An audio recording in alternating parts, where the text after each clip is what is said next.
fun game you can play. If you're wondering what all the songs in the pre-show music have in common, it's that they were all songs that the students each picked that either represent them or their story. And so you can try to see which song belongs to which person. I'll get you started.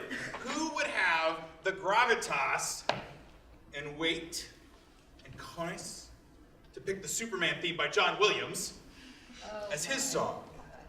It would be Tyler Thompson.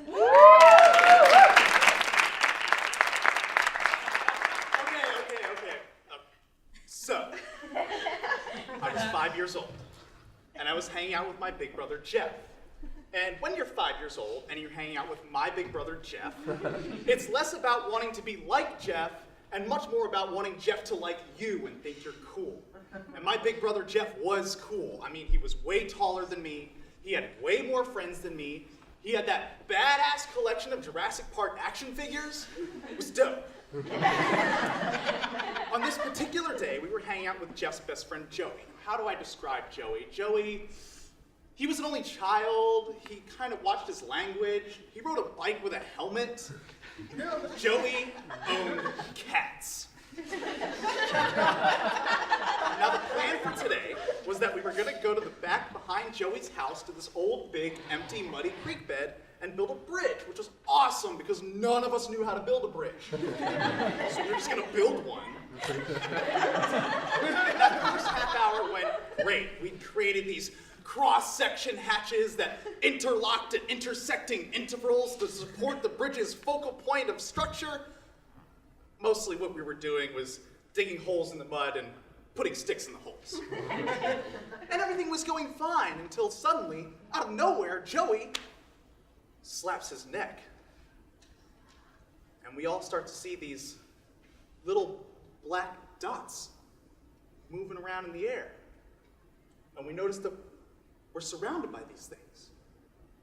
And that's when Joey yells, "Mud daubers!" Okay, mud daubers are these tiny little wasps that live in mud. And essentially, when you try to build bridges, they come out and they kill everybody. So Joey, being the kind of kid who watches his language, yells, "Darn it!" jumps out of the creek, hightails it back to his house. My brother Jeff follows suit, jumps out of the creek, hightails it back to Joey's house.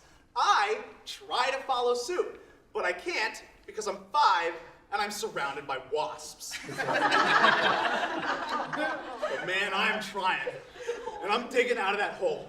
And I'm sliding deeper and deeper down. And the hole's getting muddier and bigger and wider, and I'm surrounded by these mud daubers. And while this is going on, two things are happening in my brain simultaneously. Firstly, I'm gonna die here. And secondly, but most importantly, this is not cool. I'm not impressing anyone here, okay? It's very embarrassing. I mean, if my big brother Jeff were here, he'd... Wait a minute, my big brother Jeff left me here. And that's when I hear it.